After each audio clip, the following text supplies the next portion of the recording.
जय हिंद दोस्तों, मैं हूं आपका दोस्त के बी। और चलिए कल के प्रश्नों के रिवीजन के साथ में आज के इस वीडियो की हम शुरुआत करते हैं। तो पहला प्रश्न था कि प्रत्येक वर्ष विश्व मलाला दिवस कब मनाया जाता है। तो ये दिवस हर साल होता है 12 जुलाई को, यानी कि ऑप्शन बी हो जाएगा करेक्ट। अगला प्रश्न था कि प्रत्येक वर्ष किस राज्य में रथ यात्रा का आयोजन किया जाता है।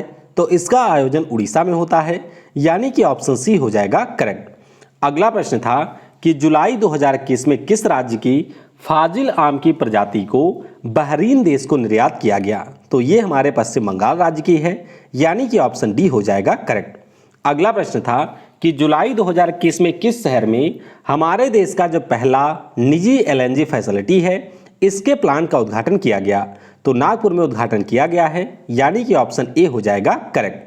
अगला प्रश्न था कि किस देश के समीर बनर्जी ने विंबलडन जूनियर पुरुष चैंपियनशिप का खिताब जीत लिया है। तो ये अमेरिका देश के हैं, यानी कि ऑप्शन सी हो जाएगा करेक्ट। अगला प्रश्न था कि जुलाई 2021 में किस राज्य में हमारे देश का जो पहला क्रिप्टोगैमिक गार्डन है, इसका उद्घाटन किया गया। तो इसका उद्घाटन उत्तराखंड राज्य में किया गया है, यानी कि ऑप्शन हमारा बी हो जाएगा करेक्ट। अगला प्रश्न था कि यूफा यूरो 2020 का जो खिताब है, इसको किस देश ने जीता है। तो इसे जीत लिया है इटली ने, यानी कि ऑप्शन डी हो जाएगा करेक्ट।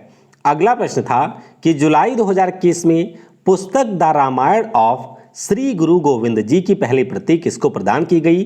तो ये दिया गया है पीएम नरेंद्र मोदी को, यानी कि ऑप्शन ए हो जाएगा करेक्ट। अगला प्रश्न था कि जुलाई 2021 में किसे Commonwealth point of light award से सम्मानित किया गया। तो ये पुरस्कार मिला है सैयद उस्मान साहब को, यानी कि ऑप्शन बी हो जाएगा करेक्ट। अगला प्रश्न था कि किस देश के खिलाड़ी महमूदुल्लाह ने टेस्ट क्रिकेट से संन्यास की घोषणा की है। तो ये बांग्लादेश के खिलाड़ी हैं, यानी कि ऑप्शन बी हो जाएगा करेक्ट। अगला प्रश्न था कि जुलाई 2021 में हमारे देश के नए वन, पर्यावरण और जलवायु परिवर्तन मंत्री कौन बने हैं। तो इनका नाम है भूपेंद्र यादव, ऑप्शन हमारा ए हो जाएगा करेक्ट। और आखिरी प्रश्न था कि जुलाई 2021 में भारत के नए संस्कृति और पर्यटन मंत्री कौन बने हैं। तो ये बन गए हैं जी किशन रेड्डी साहब, यानी कि ऑप्शन सी हो जाएगा करेक्ट।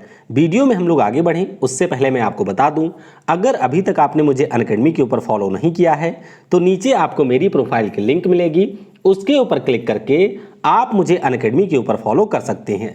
डेली मेरी यहाँ पर 2 लाइव क्लास होती है। इन लाइव क्लास में आपका लाइव पोल होता है, जिसके माध्यम से जो भी प्रश्न पूछे जा रहे हैं उनका ऑप्शन आप लोग लाइव क्लास में ही टिक कर सकते हैं। और क्लास के बाद में आपको यहाँ पर आपकी रैंकिंग भी दिखाई जाती है कि टोटल आपने कितने प्रश्नों का सही उत्तर दिया है।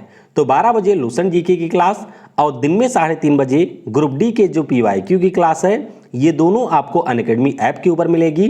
तो वहां से आप इन क्लासेस को भी ज्वाइन कर सकते हैं। इसके अलावा अनअकैडमी के ऊपर इस समय मेगा सब्सक्रिप्शन का ऑफर चल रहा है। तो अगर आप लोग किसी भी गवर्नमेंट एग्जाम की तैयारी बेस्ट एजुकेटर की टीम के साथ में करना चाहते हैं तो आप इनमें से कोई भी सब्सक्रिप्शन परचेज कर सकते हैं। ध्यान रखिएगा कि अगर आपको कोई भी सब्सक्रिप्शन परचेज करना है तो उससे पहले आप यूज करिएगा कोड KV10। इस कोड को यूज करने के बाद में आपको 10% का डिस्काउंट मिलेगा। और सबसे महत्वपूर्ण बात, जो प्राइस आप पे करेंगे उसका 10% आपको सीधे आपके अकाउंट में कैशबैक के रूप में मिलेगा, अगर आप कोड यूज करते हैं KV10। इसके अलावा 14 जुलाई से आपके SSC कैटेगरी में नए बैचेज की शुरुआत हो रही है। तो अगर आप इन बैचेज में इनरोल करना चाहते हैं तो उसके लिए लिंक आपको नीचे डिस्क्रिप्शन में मिल जाएगी, उस पर क्लिक करके आप इसमें इनरोल कर सकते हैं। बस ध्यान रखिएगा, जब भी आप कोई कोर्स परचेज करेंगे तो उससे पहले आपको यूज करना है कोड KV10। इससे आपको 10% का डिस्काउंट और 10% का कैशबैक सीधे आपके अकाउंट में दिया जाएगा। तो चलिए आज के वीडियो से करते हैं शुरुआत। पहला प्रश्न है कि जुलाई 2021 में हमारे देश के द्वारा किस मंदिर को यूनेस्को विरासत स्थल के लिए नामित किया गया। तो इस मंदिर का नाम है रामप्पा मंदिर, जो कि आपको तेलंगाना में मिलेगा। तो इस प्रश्न का ऑप्शन हमारा बी हो जाएगा करेक्ट। अब देखिए, यूनेस्को के विश्व धरोहर स्थल में अगर किसी भी स्थल को शामिल करवाना होता है तो उसके लिए यूनेस्को को रिकमेंडेशन उस पार्टिकुलर कंट्री के द्वारा भेजा जाता है। इस साल यूनेस्को की जो 44वीं महासभा है उसका आयोजन चाइना के फूजो शहर में किया जाना है। तो अभी हमारे देश की तरफ से जो रामप्पा मंदिर है तेलंगाना में, उसको यहाँ पर नामांकित किया गया है। तो ऑप्शन हमारा बी हो जाएगा करेक्ट।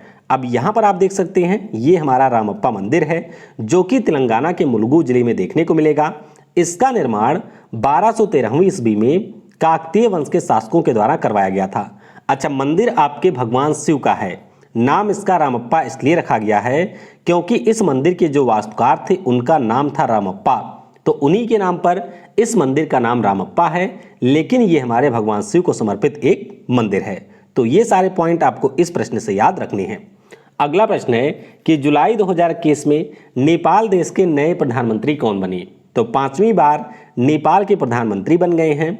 नाम इनका है शेर बहादुर देउबा। तो ऑप्शन आपका सी हो जाएगा करेक्ट। पिछले कई महीनों में हम लोगों ने नेपाल के बारे में डिस्कस किया था और उस दौरान मैंने आपको बताया था कि केपी शर्मा ओली यहाँ के थे पीएम। उनके खिलाफ अविश्वास प्रस्ताव आता है और उसके बाद में उनको अपने पद से देना पड़ता है इस्तीफा, लेकिन वहाँ की जो संसद है उसमें किसी भी पार्टी का बहुमत नहीं था। तो बहुमत ना होने के कारण यहाँ पर केपी शर्मा ओली एक बार फिर से वहाँ के पीएम बन गए थे, लेकिन अब वहाँ के सुप्रीम कोर्ट ने यह डिसीजन दिया कि केपी शर्मा ओली अपने पद पर नहीं रह सकते हैं और सुप्रीम कोर्ट के निर्णय के बाद में शेर बहादुर देउबा 5वीं बार यहाँ के पीएम बने हैं। तो ऑप्शन हमारा सी हो जाएगा करेक्ट। ध्यान रखिएगा यहाँ पर कि इनकी जो पार्टी है उसका नाम है नेपाली कांग्रेस पार्टी और इसी से शेर बहादुर देउबा एक बार फिर से पीएम बने हैं। नेपाल की बात करें तो राजधानी काठमांडू में है। विद्या देवी भंडारी यहाँ की राष्ट्रपति हैं और यहाँ की मुद्रा है रुपया। तो ये सारे पॉइंट आपको ध्यान रखने हैं। अगला प्रश्न है एनटीपीसी रिन्यूएबल एनर्जी लिमिटेड ने किस राज्य या यूटी के साथ भारत के पहले ग्रीन हाइड्रोजन मोबिलिटी प्रोजेक्ट के लिए एक समझौता किया है? तो ये समझौता इन्होंने किया लद्दाख केंद्र शासित प्रदेश के साथ में, यानी कि हमारा ऑप्शन ए हो जाएगा यहाँ पर करेक्ट। अब अगर आपको याद हो तो पिछले साल हम लोगों ने पीएम मोदी के एक विजन के बारे में डिस्कस किया था। उस विजन में पीएम मोदी साहब ने यह बताया था कि हम लद्दाख को पूरी तरीके से कार्बन फ्री इकोनॉमी बनाना चाहते हैं। तो इसी लक्ष्य को पूरा करने के लिए अभी जो हमारा एनटीपीसी है उसने लद्दाख की सरकार के साथ में एक समझौता किया है और इस समझौते का उद्देश्य है कि लद्दाख की जो राजधानी है लेह, वहाँ पर ग्रीन हाइड्रोजन और नवीकरणीय ऊर्जा के जो प्लांट हैं उनको स्थापित किया जाए और इसके माध्यम से लद्दाख को कार्बन फ्री इकोनॉमी में परिवर्तित किया जाए। तो इसके अंतर्गत एनटीपीसी के द्वारा जो राजधानी लेह है वहाँ पर सोलर पावर प्लांट लगाए जाएंगे। इसके अलावा ग्रीन हाइड्रोजन प्लांट भी स्थापित किए जाएंगे। तो इस प्रकार से लेह हमारे देश का पहला ऐसा शहर बन जाएगा जहां पर आपको ग्रीन हाइड्रोजन मोबिलिटी प्रोजेक्ट देखने को मिलेगा। तो ऑप्शन आपका यहां पर ए हो जाएगा करेक्ट। अगला प्रश्न है कि जुलाई 2021 में किस राज्य की सरकार ने स्वदेशी आस्था और संस्कृति के लिए नए विभाग का गठन कर दिया है? तो इसका गठन कर दिया है असम की सरकार ने, यानी कि हमारा ऑप्शन ए हो जाएगा करेक्ट। अब ये विभाग काम क्या करेगा? तो देखिए, जो भी हमारे राज्यों में जनजातीय समुदाय के लोग होते हैं या जो भी हमारी इंडिजिनस ट्राइब्स वगैरह होती हैं, तो उनकी जो भी आपके कल्चर रहे हैं, उनके जो भी आपके ट्रेडिशन रहे हैं, उन ट्रेडिशन के संरक्षण के लिए यहाँ पर असम राज्य की सरकार ने इसका निर्माण किया है। तो विशेष तौर पर बोडो आपकी हो गई, मिसिंग हो गई, राभा हो गई, तो इन प्रकार की जनजातियों के लिए यहाँ पर असम की सरकार के द्वारा आस्था और संस्कृति के लिए नए विभाग का गठन किया गया है। तो ऑप्शन हमारा ए हो जाएगा करेक्ट। अगला प्रश्न है कि जून 2021 के लिए किस खिलाड़ी को आईसीसी पुरुष प्लेयर ऑफ द मंथ नामित किया गया? तो इनका नाम है यहाँ पर ड्वेन कॉनवे। न्यूजीलैंड के ये सलामी बल्लेबाज हैं और अभी इनको जून महीने के लिए आईसीसी के द्वारा पुरुष प्लेयर ऑफ द मंथ नामित किया गया है। अब देखिए, इससे पहले क्या होता था कि आईसीसी के द्वारा साल में किसी भी देश के एक खिलाड़ी को बेस्ट पुरुष खिलाड़ी की कैटेगरी में और एक खिलाड़ी को बेस्ट महिला खिलाड़ी की कैटेगरी में नामित किया जाता था, लेकिन इस साल से आईसीसी ने एक नया नियम बना दिया है और इसके अंतर्गत हर महीने ये एक पुरुष खिलाड़ी और एक महिला खिलाड़ी को प्लेयर ऑफ द मंथ के रूप में नामित करते हैं। तो इस बार जून महीने के लिए न्यूजीलैंड के सलामी बल्लेबाज ड्वेन कॉनवे यहाँ पर पुरुष प्लेयर ऑफ द मंथ रहे हैं। अच्छा, पुरुष की बात हुई है तो महिलाओं वाला भी ध्यान रखिएगा। महिलाओं में इंग्लैंड की एक स्पिन गेंदबाज हैं जिनका नाम है सोफी एक्लेस्टोन।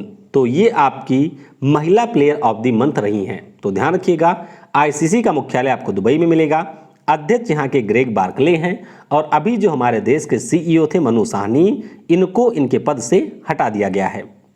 अगला प्रश्न है कि जुलाई 2021 में भीम यूपीआई के ऊपर आधारित क्यूआर कोड के माध्यम से भुगतान को लागू करने वाला दुनिया का पहला देश कौन बना है? तो इस देश का नाम है हमारा पड़ोसी भूटान। तो ऑप्शन आपका बी हो जाएगा करेक्ट। अब अगर आपको याद हो तो 2019 में पीएम मोदी के द्वारा रुपे डेबिट कार्ड को भूटान में लॉन्च किया गया था। तो अब भूटान के साथ में यहाँ पर एनपीसीआई इंटरनेशनल पेमेंट लिमिटेड ने एक समझौता किया है और इस समझौते के बाद अगर आपके पास में रुपे डेबिट कार्ड है तो आप उसका यूज भूटान देश में कर सकते हैं। इसके अलावा किसी भी लेन देन के लिए हमारे यहाँ का जो भीम यूपीआई है उसका उपयोग भी आप भूटान में कर सकते हैं। इसके साथ साथ भूटान की जो सरकार है उनके द्वारा रुपे डेबिट कार्ड और भीम यूपीआई की सुविधा भी दी जाएगी। तो ये अभी शुरू कर दिया है भूटान देश ने। राजधानी यहाँ के थिम्पू में है, मुद्रा यहाँ की है नगलट्रम और पीएम यहाँ के हैं लोते सेरिंग। तो ये सारे पॉइंट आपको ध्यान रखने हैं।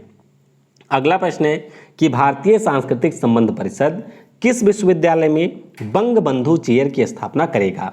तो ये जो बंगबंधु चेयर है ये आपके दिल्ली विश्वविद्यालय में स्थापित किया जाएगा, यानी कि हमारा ऑप्शन ए हो जाएगा करेक्ट। अब बांग्लादेश के बारे में आप सभी को ये पता होगा कि 1971 में पाकिस्तान से अलग होकर के बांग्लादेश एक नया देश बना था और अभी इस साल यानी कि 2021 में बांग्लादेश अपनी आज़ादी की 50वीं वर्षगांठ को मना रहा है। और इसी अवसर पर हमारे यहाँ पर जो दिल्ली विश्वविद्यालय है वहाँ पर इनके जो जनक हैं जिनका नाम है शेख मुजीबुर रहमान, उनके नाम पर एक चेयर स्थापित किए जाने की घोषणा हुई है। तो ये पॉइंट आपको यहाँ से ध्यान रखने हैं। हमारे दोनों देशों की जो साझी विरासत है, इसके अलावा जो बौद्ध धर्म से जुड़ी हुई चीज़ें हैं, विभिन्न विषय के ऊपर फोकस इसके दौरान किया जाएगा। तो ऑप्शन हमारा यहाँ पर ए यानी कि दिल्ली विश्वविद्यालय हो जाएगा करेक्ट।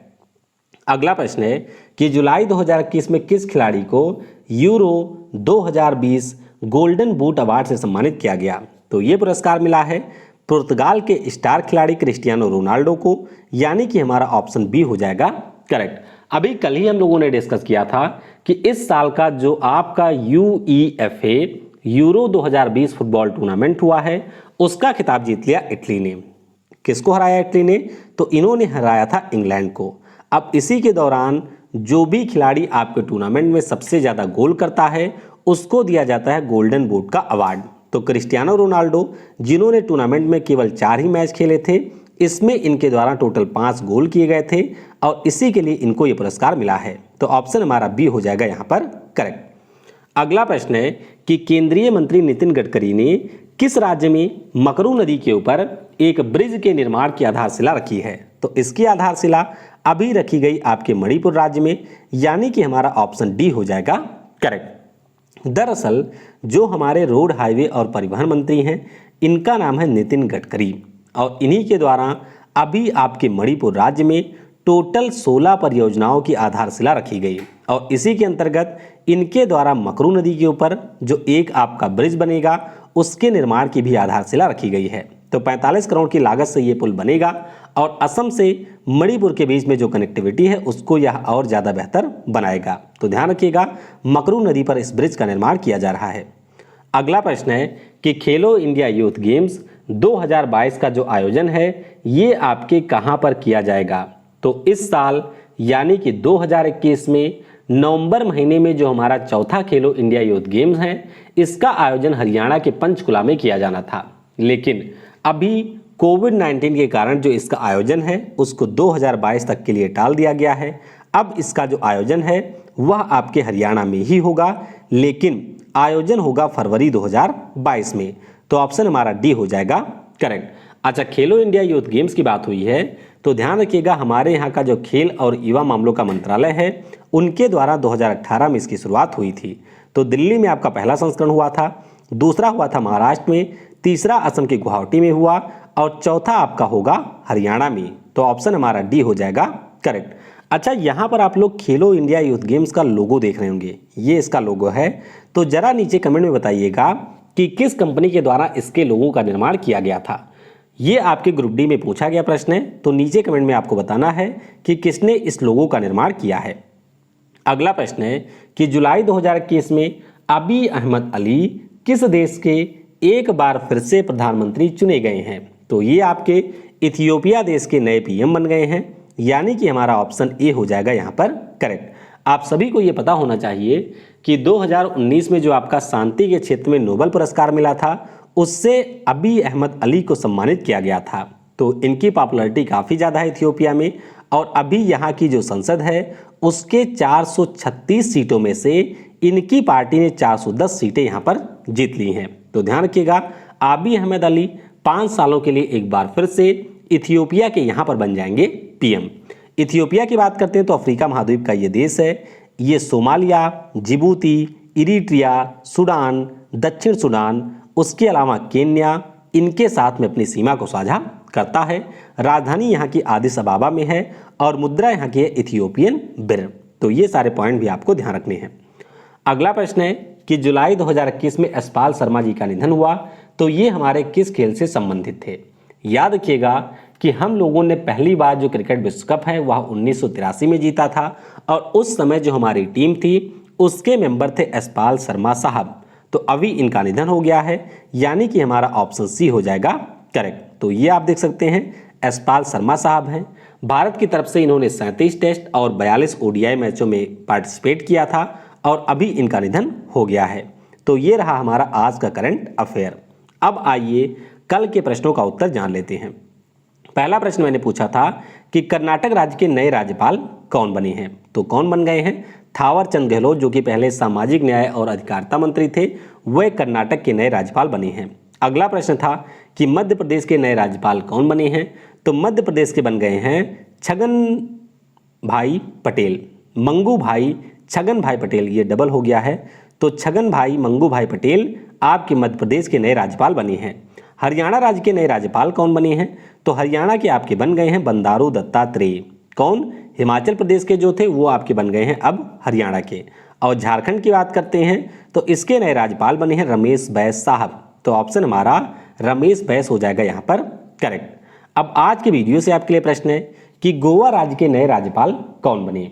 अगला प्रश्न है कि हिमाचल प्रदेश के नए राज्यपाल कौन बने? अगला प्रश्न, त्रिपुरा के कौन राज्यपाल बने हैं और मिजोरम के नए राज्यपाल कौन बने हैं? इन प्रश्नों का उत्तर आपको नीचे कमेंट सेक्शन में देना है। बाकी आज के दोनों क्लास की जो लिंक है वह आपको पिन कमेंट में मिल जाएगी, उसके ऊपर क्लिक करके आप क्लास में इनरोल कर सकते हैं, जिससे जब आपकी लाइव क्लास शुरू होगी तो डायरेक्टली आप उस क्लास को ज्वाइन कर सकते हैं। वीडियो को समय देने के लिए आप सभी को बहुत बहुत धन्यवाद। जय हिंद, जय भारत, और सबसे जरूरी, पढ़ेगा भारत तो बढ़ेगा भारत।